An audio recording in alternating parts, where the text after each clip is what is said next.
In CI News this week, former Archbishop of Canterbury Justin Welby regrets trusting the Bible's teaching on sexual ethics. Dame Emma Thompson calls for sex with prostitutes to be available on the NHS. And a cancer patient given months to live is still going strong 4 years on.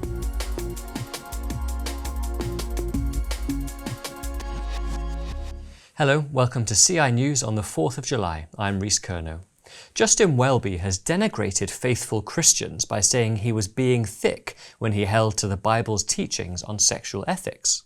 The former Archbishop of Canterbury made the shocking remark when asked by students in Cambridge about the Church of England's decision to approve same-sex blessings while refusing to allow gay marriage. When they fall in love and when they live out that love faithfully and in stability and faithfully and with stability and caring for others, it is a huge blessing for them and for society. And I've seen that in so many places that in the end, even I began to realise that I was being thick. Anglican Futures, an initiative seeking to uphold orthodox biblical teaching, responded, "Justin Welby has laid it on the line. The only reason that he once held a traditional view of marriage and sexuality was that he was being thick. This is an extraordinary insult to millions of Anglican believers who hold on to that traditional understanding." Dame Emma Thompson wants the government to provide prostitutes on the NHS, claiming the health benefits of sex warrant it being seen as a medical treatment. She was speaking during a Q&A that followed a screening of her 2022 film Good Luck to You, Leo Grand, in which she portrays a widow who pays for sex. She also revealed that some of her friends hired prostitutes after watching the film. The star made the controversial remarks despite being president of the Helen Bamber Foundation, which supports survivors of human trafficking. A UN report found that the most common form of human trafficking is sexual exploitation. The Institute's policy researcher Jenny Olson expressed astonishment that Thompson should seek to normalise prostitution. Internationally, around 2/3 of those engaged in prostitution were sexually abused as children.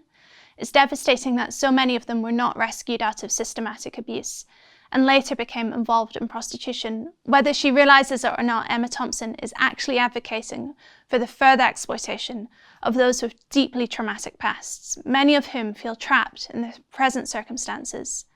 Dame Emma is president of a charity which helps sex trafficking victims that were exploited as children, and normalising the trade of people's bodies for sex causes enormous harm, and she should have been aware of this before making such misguided comments. Belfast City Council has been accused of attempting to hide the fact that it may take millions of pounds to create its LGBT Hub. A feasibility study indicated the cost could range from £500,000 to £10 million, with an annual subsidy of £70,000. The council attempted to redact the estimate, but the figures were still visible in a copy of the study provided to the Belfast newsletter. It has since claimed the actual figure would not reach the top end of the range, because it only plans to refurbish part of a building, not all of it.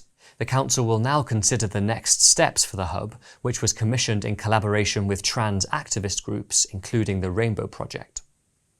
And finally, 4 years after he was given just months to live, a 76-year-old man has shared his story of hope. Tim Struggnull was told in 2021 that he had months, not years, to live from the prostate cancer he had already been fighting for 9 years. But the cancer has now shrunk dramatically following new treatment. Under current proposals at Westminster, patients like Tim, deemed to be terminally ill and with less than 6 months to live, will be eligible for assisted suicide. Kim Leadbeater's divisive bill narrowly passed the House of Commons and will now face scrutiny in the Lords. But speaking to the BBC, he explained the future holds lots for him.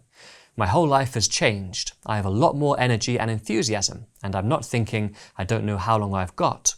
I'm more positive now than I have ever been." To explore these stories and much more, visit our website, christian.org.uk, and be sure to subscribe and follow us across our social media channels. Thanks for watching. Have a blessed weekend.